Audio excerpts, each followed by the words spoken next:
Assalamualaikum warahmatullahi wabarakatuh. Yuk, take.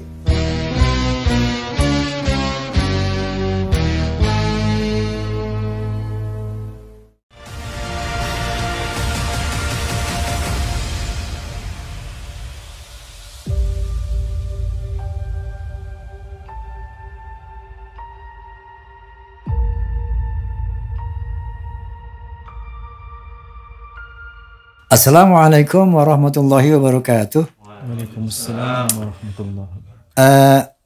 Sebagaimana biasa, saya menyapa Forza, Fans of Roma and Soneta, kemudian Fahmi Tamami, Forum Silaturahmi, Takmir Masjid dan Musola Indonesia, kemudian PAMDI, Persatuan Artis Musik Dangdut Indonesia, juga pejabat Persatuan Pengacara dan Jawara Bela Umat, juga PIN, Perisai Idaman Nasional, tentunya juga Klaners dan seluruh pemirsa rahimakumullah.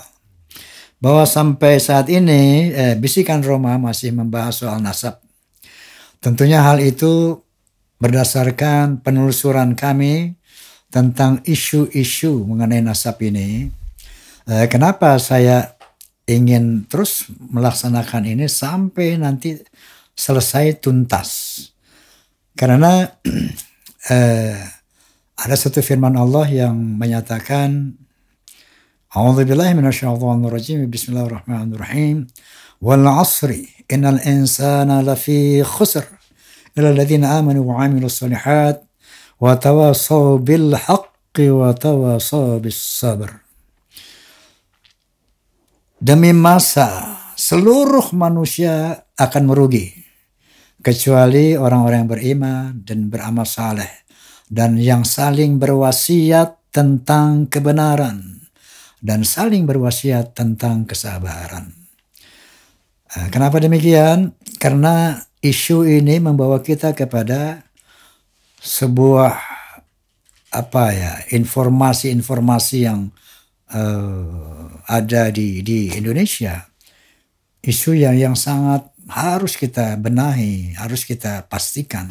Pertama, isu tentang bagaimana penyebaran Islam di Indonesia yang diklaim oleh teman-teman kita dari Ba'alwi bahwa itu mereka yang melakukan.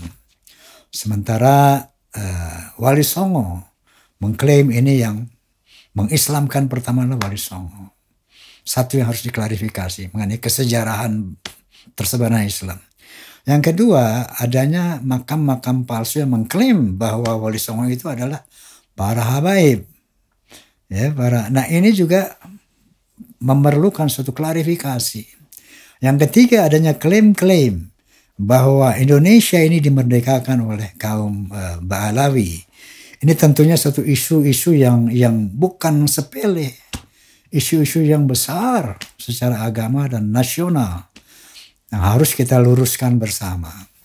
Itulah tujuan daripada podcast saya ini. Namun tetap dengan cara ud'u ila sabili rabbik bil hikmah wal mau'izatil hasanah wajadilhum billati hiya ahsan. Serulah ke jalan Tuhanmu dengan hikmah, bisa juga dengan bijaksana, bil hikmah dengan ilmu, dengan argumen, wal mau'izatil hasanah dan dengan nasihat-nasihat yang baik. Wajadilhum billati hiya ahsan, dan berdialoglah, berdebatlah dengan cara yang sebaik-baiknya sehingga nanti kita sampai kepada satu keputusan. Untuk keputusan itu marilah kita semua berbesar hati karena ketinggian derajat manusia di sisi Allah bukan karena nasab, bukan karena apapun kecuali karena taqwa Allah. Inna akramakum 'indallahi atqakum. Sesungguhnya ketinggian derajatmu di sisi Allah adalah takwamu. Yang kedua, yarfa'illahu alladhina amanu minkum walladhina utul ilma darajat. Kemuliaanmu di sisi Allah juga karena siapa yang beriman dan berilmu. Oleh karena itu memperdebatkan nasab ini bukan sesuatu yang harus diapakan ya, dipertahankan mati-matian misalnya, karena itu tidak membawa dampak kepada kehidupan akhirat nanti. Bil hikmah wal mau'izatil hasanah.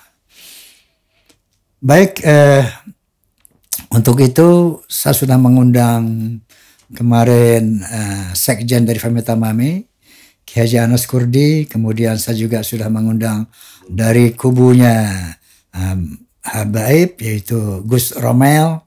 Kemudian saya sudah mengundang Ki Haji Imaduddin. Semua itu dalam rangka menjejaki, menelusuri mana hak, mana batil. Ya.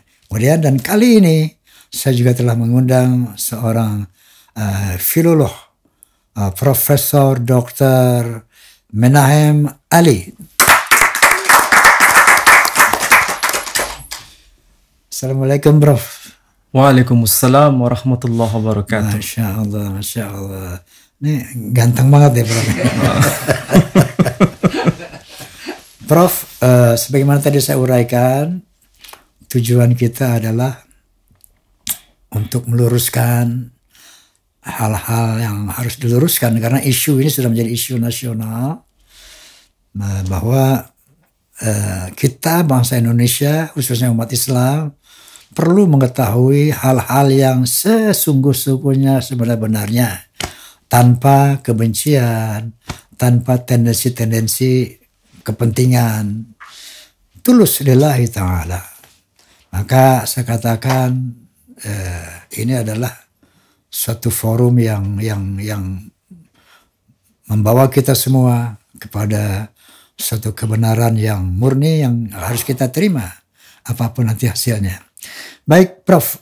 Antum ini adalah ahli filologi. Bisa diterangkan dulu kepada teman-temannya, what is filologi? Iya. Saya terima kasih telah diundang di forum yang mulia ini oleh Bang Haji Roma Irama, karena kehadiran saya di sini barangkali bisa memberikan warna dalam konteks keilmuan yang saya tekuni. Kebetulan riset-riset saya dan buku-buku yang saya tulis itu semua berkaitan dengan filologi. Filologi itu sebetulnya secara sederhana studi yang berkaitan dengan manuskrip. Okay. Kalau bicara manuskrip, itu tulisan tangan, dan tentu saja itu lahir dalam konteks zamannya. Dan saya kira kalau kita bicara filologi, dan ada kaitannya dengan studi manuskrip, itu sebagai artefak budaya, apapun itu, apakah berkaitan dengan persoalan agama, misalnya, apakah bisa filologi itu mengkaji Al-Quran? Mungkin orang yang berpikiran sempit akan berkata, tidak mungkin seorang filolog itu berkecimpung dengan studi Quran, ulumul Quran, teks-teks Quran, tafsir Quran. Mungkin secara sederhana bisa dibenarkan kalau kita mencoba memahami dalam konteks tafsir-tafsir para ulama. Tapi filologi tidak masuk dalam konteks itu. Mengkaji manuskrip yang tertua, yang sampai kepada kita sekarang, apakah teks Quran itu terkonfirmasi sebagai teks yang lahir pada masa Nabi Muhammad SAW masih hidup? Jawabannya bisa. Karena salah satu bukti manuskrip Quran yang lama, yang sampai kepada kita, itu abad ke-7 Masehi, yang sekarang tersimpan di Museum Birmingham. Itulah sebabnya manuskrip Quran dianggap sebagai Quranic Manuscript of Birmingham. Disitulah filologi punya peran. Kemudian contoh yang kedua, kalau misalnya, apakah bisa filologi itu membantu penelitian mengenai tulisan-tulisan ulama kita zaman VOC misalnya, diterbitkan di mana, kenapa diterbitkan di Mesir? Filologi bisa masuk melalui itu. Okay. Bagaimana tulisannya, kemudian pakai bahasa apa? Pakai bahasa Jawa, huruf Arab yang disebut pegon. Pakai bahasa Jawa, huruf Arab, bahasa Sunda. Pakai bahasa Madura, huruf Arab yang disebut aksara pegu. Pakai bahasa Melayu yang huruf Arab yang disebut aksara Jawi. Itu semua filologi punya peran. Jadi kalau saya diminta untuk bicara dalam konteks filologi, ada kajiannya khusus seperti buku ini. Filology and its Histories. Bahkan tradisi kajian filologi itu dilakukan di masyarakat yang kita kenal dengan masyarakat Timur Tengah. Saya bawa buku ini misalnya. Ini judulnya adalah Dirasat fi Ilmil Makhtutat wal Bahth Bibliografi. Jadi ini bicara kajian soal manuskrip. Nah, bentuk manuskrip kayak begini, tulisan tangan. Jadi kita punya peran, bukan berarti filolog tidak boleh ikut campur bicara soal agama. Agama, teks agama hanya merupakan objek sebagai seorang filolog. Dan saya kira itu perlu untuk dipahami oleh masyarakat Indonesia. Dan sekarang ini UIN yang dikenal sebagai institusi keagamaan secara akademik sudah mulai belajar filologi. Bahkan baru mulai belajar filologi. Sekarang sudah mulai masif di UIN, masif, studi filologi itu. Untuk mengkaji manuskrip-manuskrip karya ulama Nusantara. Oke, pemirsa, jadi inilah kepentingannya bahwa memang saya berusaha betul-betul mengundang ahli-ahli di bidangnya. Ya, untuk tentunya kita bicara bukan hoax, bukan kemudian emosional, bukan kemudian ada kepentingan-kepentingan tertentu. No, na'udzubillahi min dzalik. Justru maka kembali kali ini saya undang Profesor Menahem Ali sebagai ahli filologi untuk menjelaskan tentang manuskrip. Kira-kira seperti itu sehingga kita bisa mendapat gambaran yang ilmiah, yang jelas, yang konkret. Apa sebenarnya kaitannya dengan yang kita bahas selama ini mengenai keberadaan Ba'alawi dari Ubaidillah itu. Barangkali Prof bisa menjelaskan mengenai eksistensi katakanlah yang diutarakan oleh Kiai Haji Imaduddin Utsman mengenai sejarah yang telah beliau teliti, termasuk manuskrip-manuskrip yang beliau telah teliti gitu kan, sampai beliau bisa mengatakan dengan tegas sekali hakul yakin, dengan kalimat hakul yakin bahwa klan Ba'alawi itu tidak tersambung kepada Rasulullah Sallallahu Alaihi Wasallam. Barangkali antum sebagai filolog bisa menguatkan tesis Ki Imad atau menyanggahnya barangkali. Apa yang dikatakan Bang Roma itu harus saya renungkan baik-baik. Karena saya harus diminta bicara dalam konteks filologi. Ya. Jadi kalau ini salah dalam bicara, nanti akan menimbulkan masalah. Ya. Saya harus berikan pengantar dulu. Okay. Apakah seorang filolog atau kajian filologi bisa punya kontribusi dalam pembahasan soal kekisruhan nasab ini? Okay. Jawaban saya bisa. Okay. Bukan dalam konteks ahli nasab. Jadi kalau dikatakan seorang filolog itu bukan seorang ahli nasab, saya berkata iya, karena kita atau saya sebagai perwakilan filolog tidak masuk dalam studi nasab itu, tapi bicara mengenai manuskrip yang terkait dengan studi nasab itu. Okay. Karena bagaimanapun juga yang namanya nasab yang tertulis pada manuskrip itu pasti ada dokumennya. Dan kita bicara dalam konteks itu. Nah, sebelum bicara mengenai persoalan yang kisruh nasab Ba'alawi, saya ambil contoh sederhana. Bagaimana kita bisa beriman kepada tokoh yang bernama Muhammad Sallallahu Alaihi Wasallam? Kalau dikatakan dia seorang nabi, tokoh historis, datanya apa? Kalau ada yang berkata harus percaya karena Quran berkata demikian, ya boleh-boleh saja. Karena itu berdasarkan iman. Okay. Kalau diimani, silakan. Kita tidak bisa ikut campur dalam persoalan iman itu. Tapi kalau dikatakan apakah dia tokoh historis, itu harus ada dokumennya. Tentu saja dokumennya di luar Quran.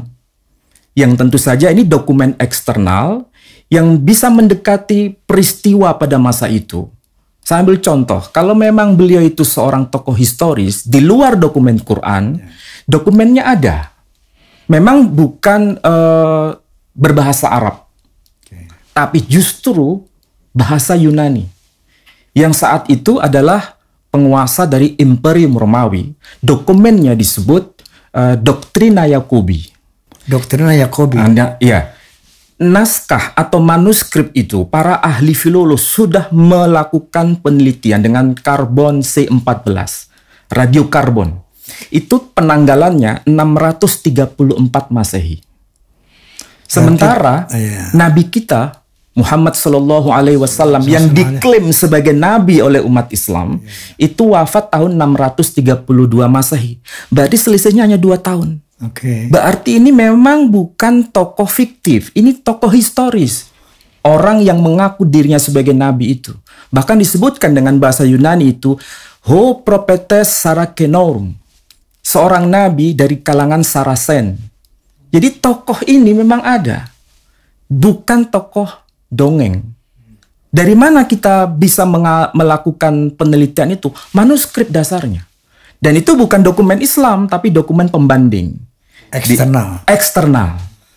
Jadi jawabannya di situ, memang ada dokumen-dokumen itu. Pemirsa, Masya Allah, ini kita mulai jelas ya, meneliti mengenai nasab ini. Prof. telah mengatakan bahwa apakah Muhammad Sallallahu Alaihi Wasallam itu tokoh fiktif atau memang betul ada? Ini ternyata juga ada di manuskrip eksternal.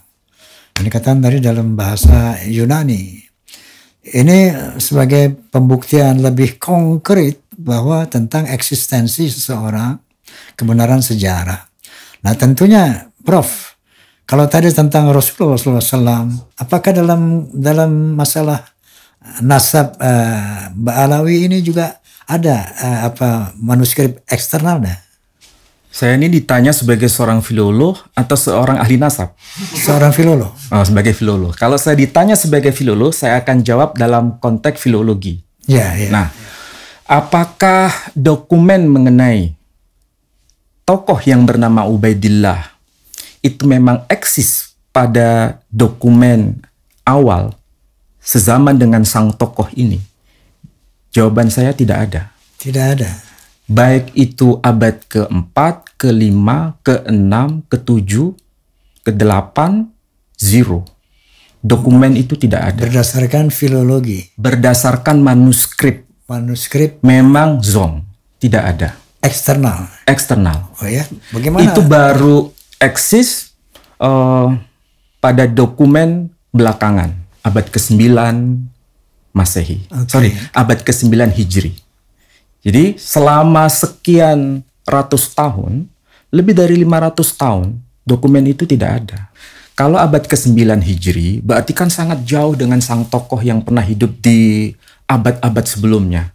Dan itu pun manuskrip yang terdokumentasi pada kelompok internal, yakni Ba'alawi. Saya sebagai seorang filolog, ya sah-sah saja, karena itu adalah bagian dari tradisi mereka. Tapi itu hanya klaim sepihak dan tidak perlu untuk disuarakan di ruang publik.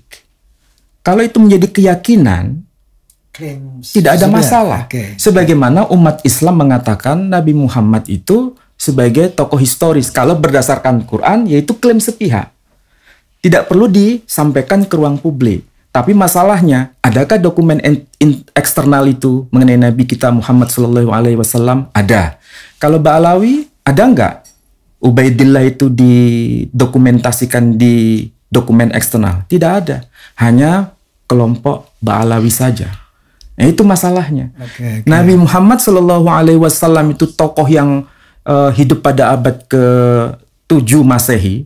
Sementara Ba'alawi atau Ubaidillah sebagai induknya itu hidup di era yang sangat-sangat dekat dengan kita. Apa mungkin dokumennya tidak ada? Kalau memang tidak ada, ya memang tidak ada. Apa harus diada-adakan? Itu persoalannya. Jadi kita harus bicara jujur apa adanya berbasis pada dokumen. Kalau dokumen mengatakan tidak ada, ya sudah. Tidak perlu diada-adakan. Karena filolog itu, kalau dihadapkan dengan fakta manuskrip apapun dikatakan sebagai dokumen, kita bisa tahu ini dokumen yang ditulis pada masa lampau atau baru dibuat zaman sekarang. Karena saya sendiri pernah diajar namanya Profesor Sakamoto untuk membuktikan ini manuskrip asli atau palsu. Bisa dideteksi. Dan caranya dengan cara kita sebagai seorang filolog diajarkan itu. Jadi kalau dikatakan ini tulisan tangan ada menyebutkan nama sang tokoh, kita lihat medianya, manuskripnya, buku apa yang menyebutkan itu, dan datanya seperti apa. Kalau seandainya tidak teruji, maka ini baru muncul pada masa belakangan yang dibuat sebagai legitimasi. Jadi sangat mudah filolog untuk bicara mengenai manuskrip ini asli atau tidak asli. Jadi jangan sampai ada orang yang berkata dengan berdasar pada tulisan tangan, kemudian ini menjustifikasi ini dokumen yang ditulis pada masa lampau. Belum tentu. Hadapkan data itu kepada filolog. Pasti filolog akan bicara apa adanya dengan manuskrip ini. Tidak bisa dimanipulasi. Orang yang tidak paham dengan ilmunya bisa ditipu. Sederhana saja.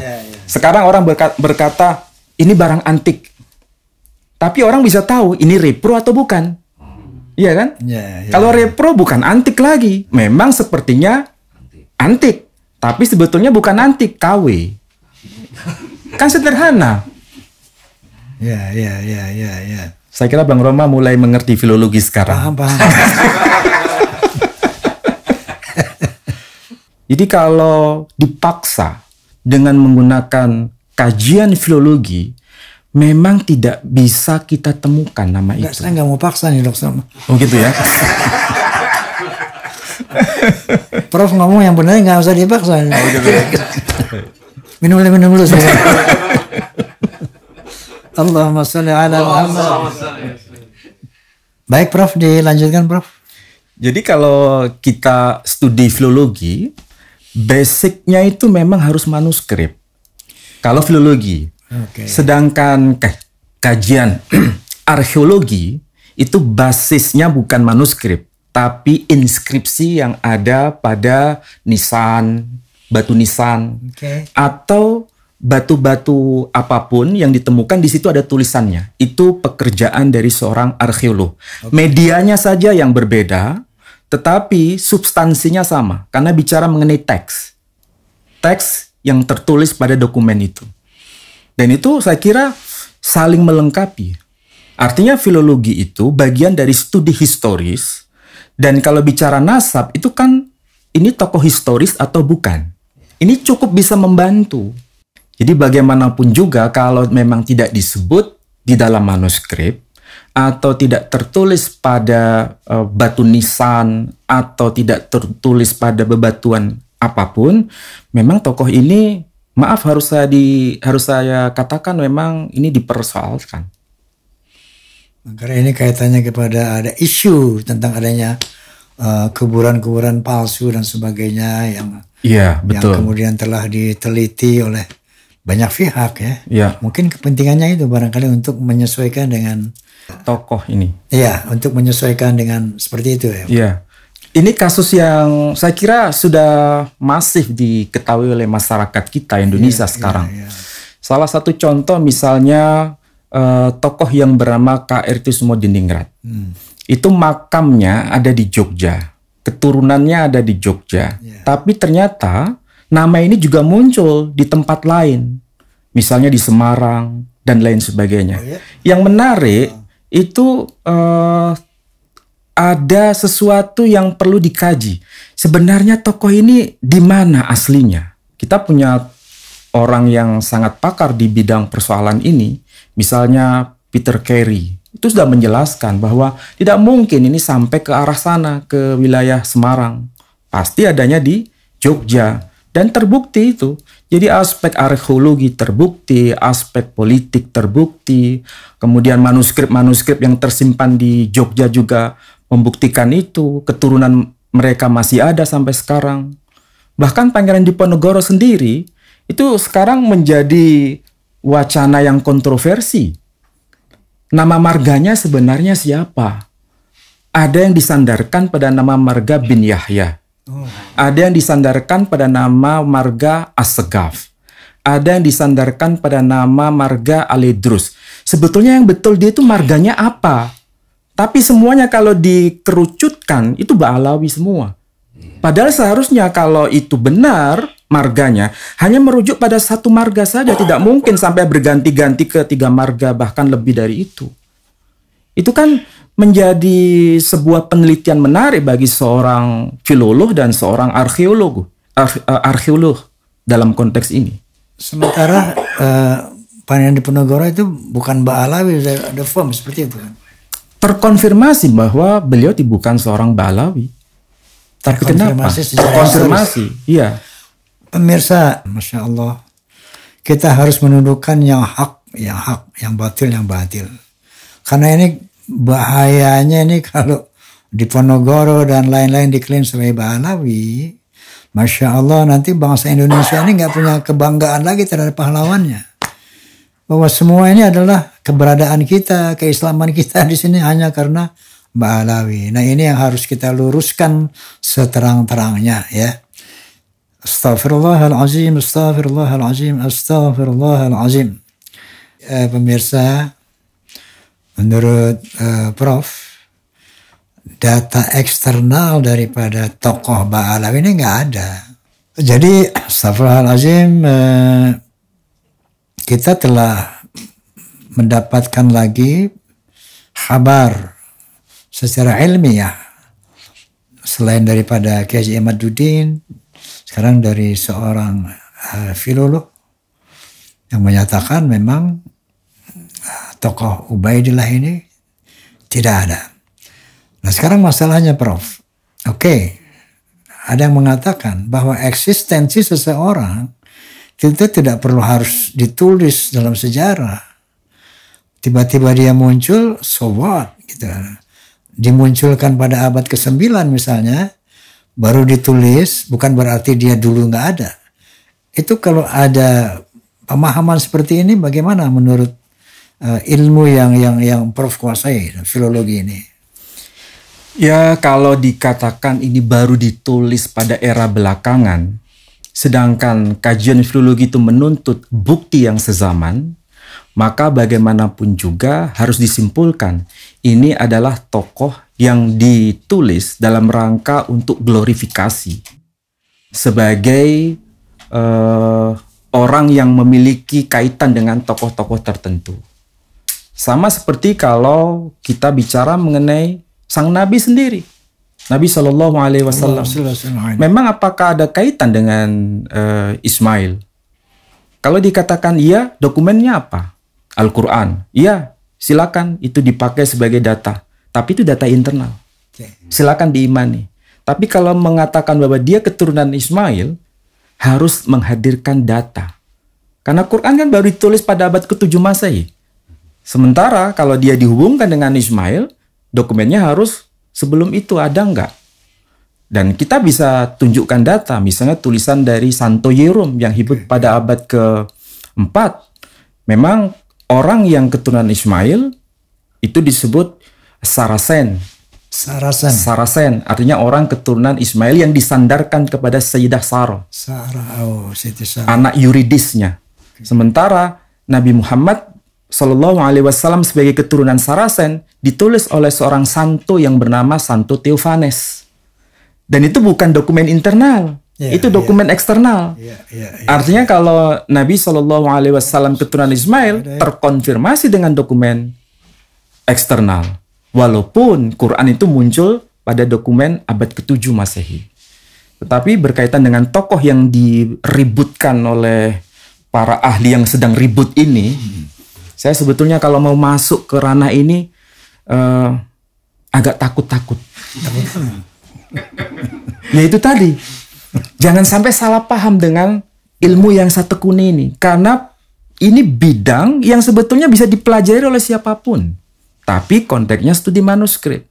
Jadi kalau ditulis pada masa belakangan, misalnya sang tokoh yang bernama Ubaidillah ini, ya memang belum terkonfirmasi tokoh ini ada. Baru ada dan diadakan pada masa berikutnya dalam rangka untuk kepentingan tertentu.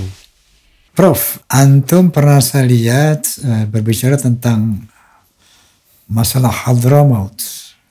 Hadramaut jadi di mana ini asal daripada orang-orang Yaman ya. Bangsa Yaman, orang Yaman.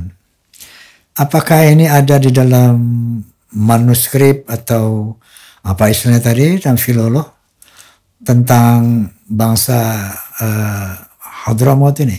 Kalau saya ditanya sebagai seorang filolog, lagi-lagi basisnya adalah manuskrip. Oke, sekarang apakah benar istilah Hadramaut itu sudah tercantum pada dokumen yang paling kuno? Jawabannya iya. Pertama, kita bisa rujuk pada dokumen yang berbahasa Ibrani. Itu dokumen pada abad ketiga sebelum Masehi. Kita bisa baca dari Sefer Bereshit yang sekarang tersimpan manuskripnya di Israel. Itu disebut bukan dengan istilah Hadramaut, tapi Hazar Mavet. Hazar Mavet. Hazar Mavet. Hazar sama dengan Hadar. Maut Mavet. Artinya mati. Jadi yang datang ke situ pasti mati. Dan Padahal itu yang kemarin arti mati harfiahnya. juga ya. Indonesia pasti mati juga ini.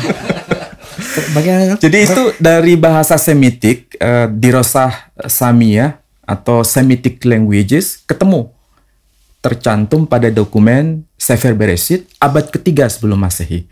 Nah, sementara dalam dokumen lain, dalam bahasa Latin ataupun Yunani, itu kita bisa baca pada tulisan yang ditulis oleh Claudius Ptolemy.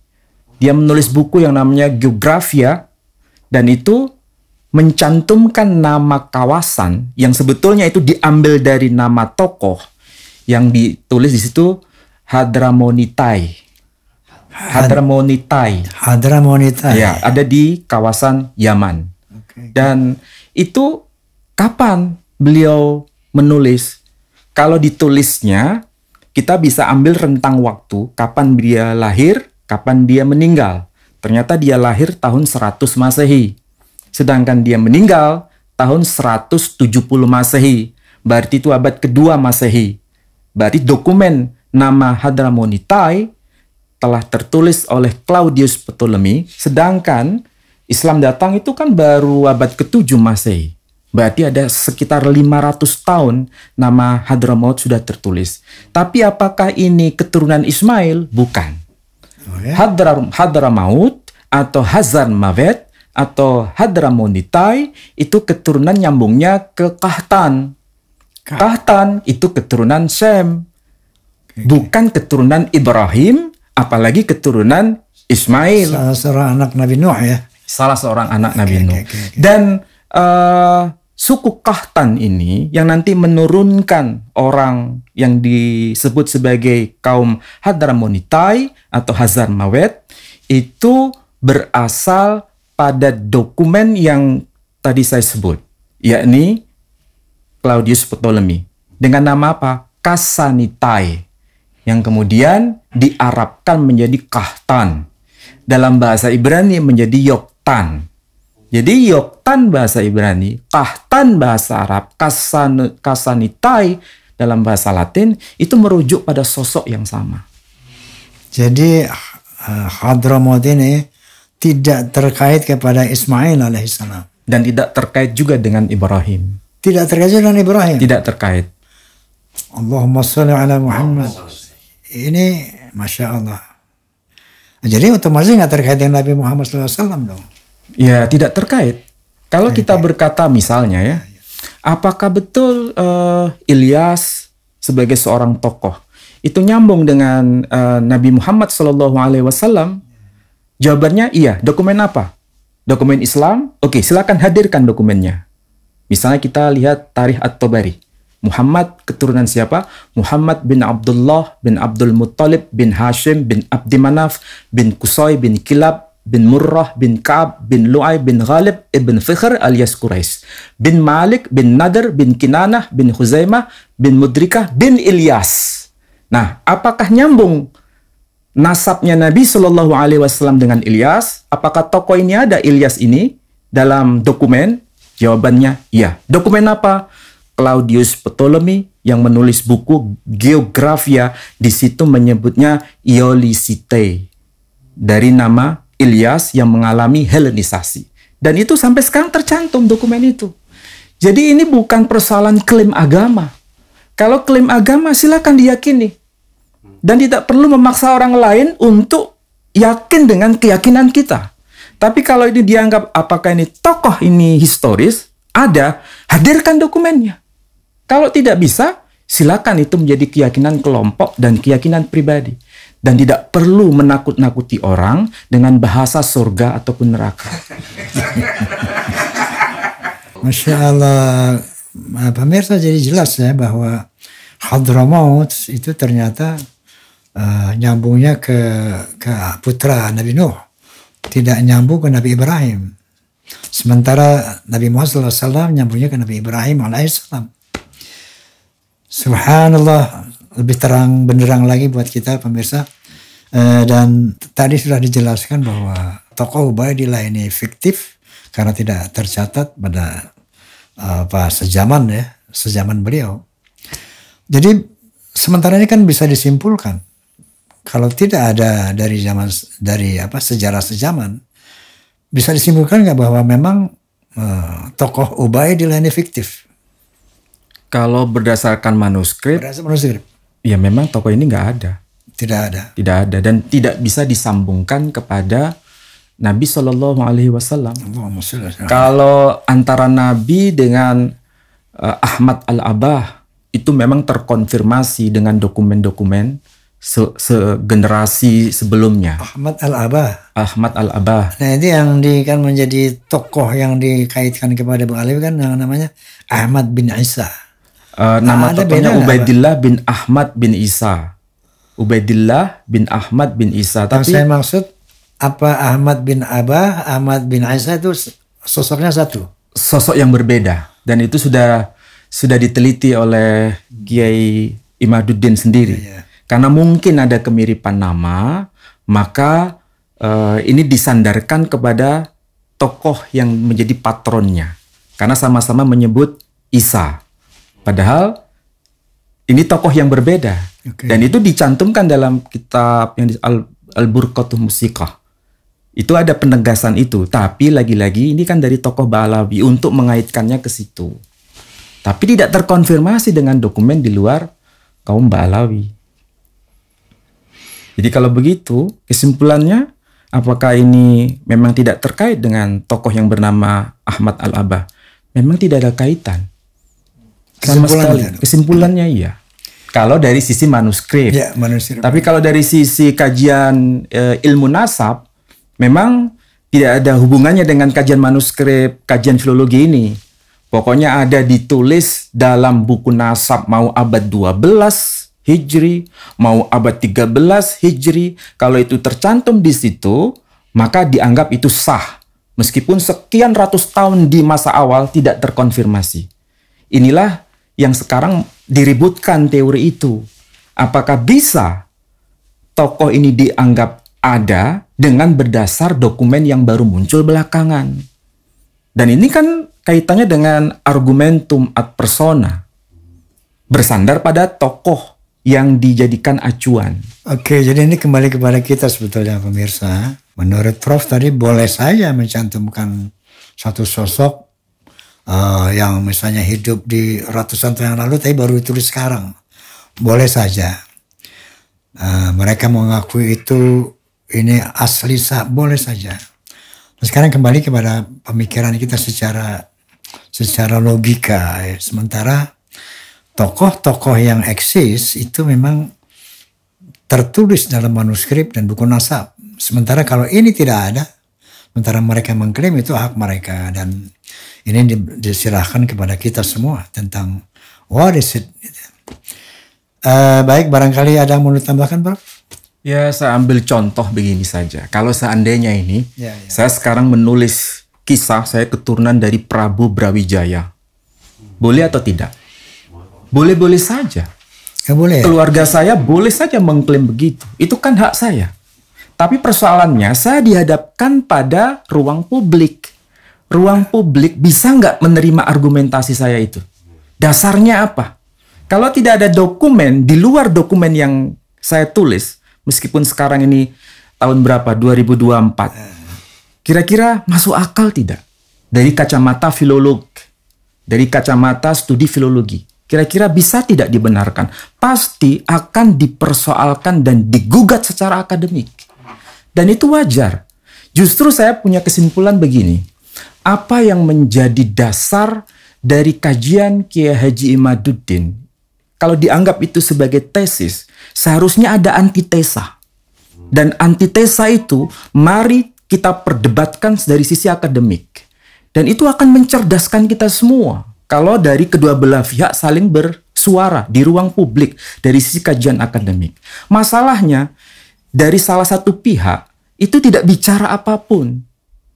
Dalam itu hal persoalannya. Ini, yang kompeten Rabitul Alawi ya? Iya, yang saya maksud itu. Beliau belum mengadakan antitesa terhadap Kiai Imad ya? Iya, betul. Dalam arti kalau kajian seperti Kiai Imad yang saya tahu ini baru Gus Rumel Abbas. Ini Rabitul belum ya? Belum sama sekali. Makanya saya juga pemirsa berniat untuk mengundang Habib Taufik As-Saqaf sebagai ketua dari Rabitul Alawiyah untuk memberikan penjelasan sehingga berimbang, sehingga kita mendapat satu gambaran yang jernih dan benar.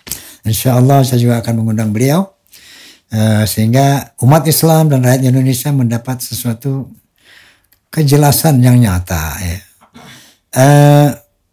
Insya Allah juga saya akan mengundang juga dokter ahli genetika, Dr. Hugang, untuk lebih lagi mengklirkan masalah ini sehingga bagi umat Islam dan bangsa Indonesia persoalan nasab ini menjadi clear, terang benderang. Oleh karena itu pesan saya setelah misalnya ini clear buat para misalnya Ba'anawi, misalnya ternyata bukan keturunan Nabi, so what?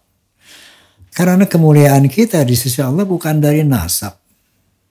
Kemuliaan kita di sisi Allah hanya karena ketakwaan kita, ilmu kita, takwa kita. Masya Allah, itu berulang-ulang kali Allah nyatakan dalam Al-Quranul Karim. Ini yang harus kita laksanakan, wahai para sahabatku dari para habaib ya. Mari kita kembali betul-betul bertakwa kepada Allah Subhanahu wa taala dalam hal yang sebenar-benarnya. Wallahu a'lam bishawab. Qala ta'ala wa'tasimu bihablillahi jami'an wa la tafarraqu. Itu kunci. Setelah gonjang-ganjing ini tetap kita bersatu. Innamal mu'minuna ikhwatun fa'aslihu baina akhawaykum. Sesungguhnya sesama orang beriman itu saudara. Maka islahkanlah orang-orang beriman itu. Ya, mudah-mudahan kami termasuk orang yang mengislahkan, bukan orang mengadu domba. Baik pemirsa, terima kasih atas perhatiannya. Prof, bisikan Roma, bincang asik bareng Roma. Kan asik bincang kita kan? Sangat asik sekali. Bincang asik bareng Roma disingkat bisikan Roma. Nah setelah bisikan ada bingkisan bro. Oh gitu. Ini bingkisan Roma. Kain sarung. Nah, kan pernah pakai kain sarung. Oh iya, ya betul. Ini pasti lebih bagus dari itu. Menurut saya. Kalau kenyataannya jelek ya. Pasti lebih baik ya. Oke, terima kasih banyak. Terima kasih banyak. Baik pemirsa. Terima kasih banyak atas perhatiannya. Mudah-mudahan kasus ini segera selesai dan ada hasil yang terang. Begitu ada hasil, yuk kita gabung lagi muhibin semuanya, habaib dan wali songo dan mendengar semua kita harus kepada yang hak, kemudian tetap bersaudara. Ukhuwah Islamiyah, ukhuwah wataniyah. Amin. Wallahul muwafiq ila aqwamit thoriq. Billahi taufiq wal hidayah. Assalamualaikum warahmatullahi wabarakatuh. Waalaikumsalam.